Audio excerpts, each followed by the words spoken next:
সনাতন ধর্মাবলম্বীদের নিরাপত্তা ও অধিকার রক্ষায় বিএনপি সচেষ্ট, ভিপি ইব্রাহিম। দেশের প্রত্যয় নিউজ ডেস্ক। বাংলাদেশ জাতীয়তাবাদী কৃষক দলের কেন্দ্রীয় সংসদের সহসভাপতি আ.ন.ম খলিলুর রহমান ভিপি ইব্রাহিম বলেন, বিএনপি সরকার সবসময় সাম্প্রদায়িক সম্প্রীতি বজায় রাখতে বদ্ধপরিকর।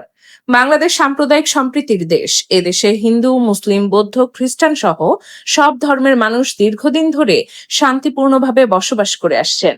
ঘরে ঘরে দেশে জুড়ে চলছে সেলিব্রেশন, চলছে সেলিব্রেশন।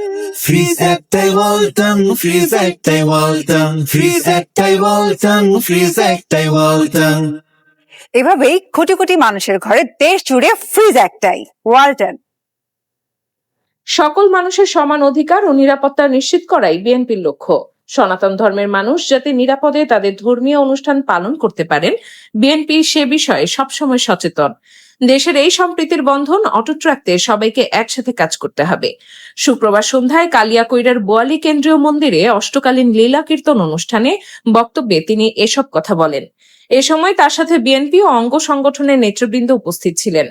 অনুষ্ঠানে স্থানীয় গণ্যমান্য ব্যক্তিবর্গ, বিভিন্ন রাজনৈতিক ও সামাজিক সংগঠনের নেতৃবৃন্দ, বিভিন্ন এলাকা থেকে আগত বিপুল সংখ্যক ভক্তবৃন্দ উপস্থিত ছিলেন।